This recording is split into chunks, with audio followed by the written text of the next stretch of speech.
Hello and welcome back. I repeat what I've said in all the previous episodes, that this is called Pills, Poems Not Pills, because I read somewhere quite recently that the National Health Service in England, for we've got a population of about 60, 70 million, prescribes 80 million prescriptions a year. That means about 10% of the population on depressive pills, and I thought that poems must be able to help. And therefore we call it poems, not pills, okay? The other thing I need to say is I am not in control of the advertisements. If any pop up, then it's not my fault, and I apologise in advance. Now, this first one is very short and it's rather dramatic. It's of the Eagle by a man called Tennyson. He clasps the crag with crooked hands, close to the sun in lonely lands, ringed with the azure world he stands. The wrinkled sea beneath him crawls, he watches from his mountain walls, and then, like a thunderbolt, he falls. That's an eagle hunting. Something more considered. More Robert Frost. Nature's first green is gold. Her hardest hue to hold. The early leaf's a flower, but only so an hour. Then the leaf subsides to leaf. So Eden sank to grief. So dawn goes down to day. Nothing gold can stay. It's a very simple poem, but think about it. You know, early in the morning, the sky is all these colours, and then all is change, all is change. That's a nice little poem, a set of poems. Now, I was a soldier some time ago, but that's a different story. This is about a poet being trained to be a soldier, and he's looking over his shoulder at nature. And in the early days of the war, the what we call logistics these days, getting people got one boot and not two boots, and all sorts of things went wrong. And this poem reflects that. Today we have the naming of parts. Yesterday we had daily cleaning, and tomorrow morning we shall have what to do after firing. But today we have the naming of parts. Japonica glistens like coral on the wall in all the neighbouring gardens. Today we have the naming of parts, and this is the lower sling swivel, and this is the upper sling swivel, whose use you will see when you are given your slings. And got slings for the moment. And this is the piling swivel, which in your case you have not got. Okay? The branches hold in the gardens their silent, eloquent gestures, which in our case we have not got. This is a safety catch, which is always released with an easy flick of your thumb. Please do not let me see anyone using their finger. You can do it quite easy if you have strength in your thumb. The blossoms are fragile and motionless, never letting anyone see them using their fingers. And this, you can see, is the bolt. The purpose of this is to open the breech, as you see. We can slide it rapidly, backwards and forwards. We call this easing the spring. The early bees are assaulting and fumbling the flowers. They call it easing the spring. They call it easing the spring. It is perfectly easy. If you have any strength in your thumb, like the bolt and the breech and the cocking piece and the point of balance, which in our case we have not got. And the almond blossom silent in all the gardens, and the bees going backwards and forwards. For today we have the naming of parts. So that's both funny and sad, really.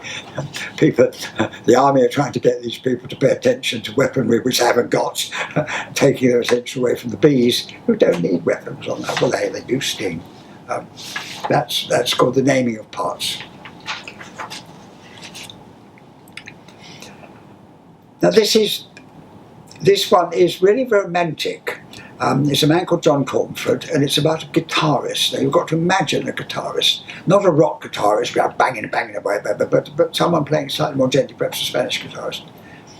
With what attentive courtesy he bent over his instrument, not as a lordly commander who could command both wire and wood, but as a man with a loved woman might, inquiring with delight what slight essential things she had to say before they started, he and she, to play.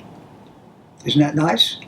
It's about playing a guitar the old-fashioned way, being in love with your guitar.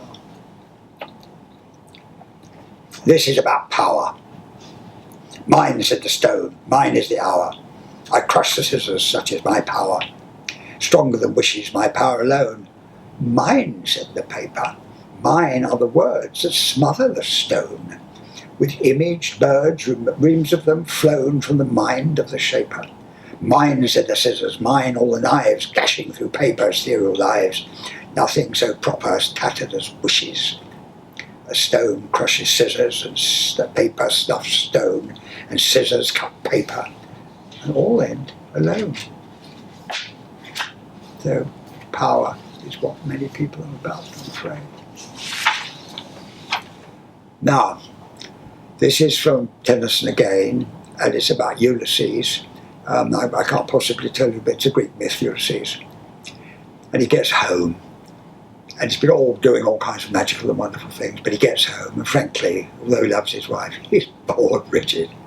It little profits that an idle king, by this still hearth among these barren crags, matched with an aged wife, I meet and dole unequal laws to a savage race, that hoard and sleep and feel, and know not me. I cannot rest from travel. I will drink life to the lees. At times I have enjoyed greatly, have suffered greatly, both with whose that loved me and alone on shore, and when through scudding drifts of rainy Hyades, vexed the dim sea, I became a name for always roaming with hungry heart. Much have I seen and known, cities of men and manners, climates, councils, governments, myself not least, but honoured of them all, and drunk delight in battles with my peers, far on the ringing plains of windy Troy. I am part of all that I have met, yet all the experience is an arch whereof through which gleams the untravelled world, whose margin fades forever and forever when I move. How dull it is to pause, to make an end. Well, now that is a very different view of life, because as you know these days, people, I'll be retired soon, then I won't have to do anything about what's telly. I won't have to do anything at all, now I'll get a cleaner in, I'll get someone to wash my car. Ulysses did not think like that. Ulysses thought all of life was wonderful and adventurous, and just get on and do it. So that's a poem which I quite like. Now this is a very funny poem, perhaps it's true. This is two village girls talking to each other. Oh, Melia, my dear, this does everything crown. Who could have supposed I'd meet you in town? And wench, such fair garments, such prosperity. Oh, don't you know I'm ruined, said she. You left us in tatters without shoes or socks, tired of digging potatoes and spudding up docks, and now you've gay bracelets and bright feathers 3. Yes, that's how we dress when we're ruined, said she. At home in the barton you said thee and thou, I thick oon and thee has oon and that but now. You talk quite fritzy for high company. Some polish is gained when one's ruined, says she. Your hands were like paws then, your face blue and bleak, and now I'm bewitched by your delicate cheek, and your little gloves fit as on any lady. We never do work when we're ruined, said she. You used to call home life a hag-ridden dream, and you'd sigh and you'd suck. At present you seem to know not of merrigans or melancholy. True, we're pretty lively, we're all pretty lively when ruined, you see. I wish I had feathers, a fine sweeping gown, and a delicate face, and could strut about town. My dear, a rural country girl as you be, cannot quite expect that. You ain't ruined, you see. So, there's a lot of truth in that, I'm afraid. Right, back to my life, which was exciting by modern standards, impossibly exciting. The story so far was my house was bombed, I was sent to the farm, we did a description of the men and the jobs, and now we've talked about the men and the jobs, now we'll talk about the animals, okay? There were animals everywhere, indoors and outdoor. Cats, mice, dogs, ratters, dogs for shepherding, bees, different coloured sheep, pigs, piglets, geese, ducks, crows and magpies scavenging for drop food, hens, a very noisy cockerel and huge horses that pulled the plough, and various wagons. Milk is still a sad story. We had dairy cows. One kept close to them for milking because we wanted milk. Others we kept in the meadows. The close cow and her calf were separated so that we could have the milk. The mum looking for and moaning for her calf went on for days. I can still recall that sad sound. The aunt was very proud of her high-stepping pony. Aunt called her Seth, not Steffi, Seth, and rode or hitched it with a two-wheel trap. Aunt showed me how to ride the hard way. We had no kiddie ride. So we had no bicycle of any description. So I either had the pony and trap or walked. Okay. To teach me to ride, Aunt put just a blanket over the pony, no saddle, no reins, just a blanket over the pony, and I had to control it with my knees, and just touching the pony on either side. Now this is the proper way to ride. Anybody who've seen Red Indians or what are Native Americans, whatever they're called these days, or the Scythians who attacked Greece, you see them riding without using their hands at all. There was no saddles, and that's how Aunt tried to teach me to ride. Now, if you ride ponies these days, you usually have a bit, and sometimes bits of metal, and you pull them. So you get the pony to do what you want to do with pain. No, we didn't do anything like that. We didn't do anything remotely like that. No, we talked to the pony, we pushed it, and we got the pony to do what we wanted to do by thinking like a pony, not being brutal to the pony. Later, I got to know some of the individual animals that we had a lot later, and to weigh and measure their rations. And they got quite fond of me because I equaled food. So I was quite close to animals at that time, and still am, I think. Yes.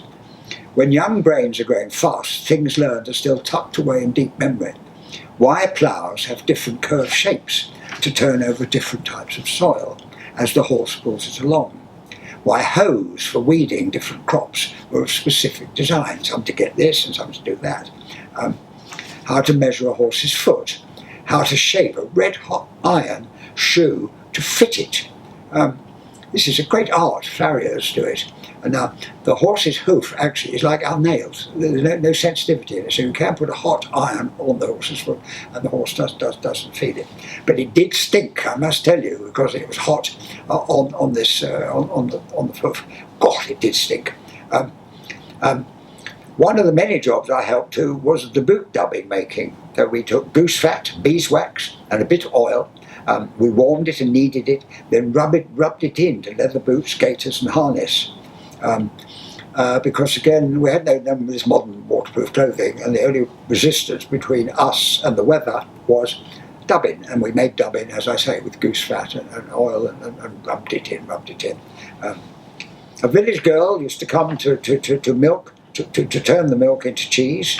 I remember we had no fridge, so if we wanted to keep anything, it had to be dried or pickled, or milk turned into cheese.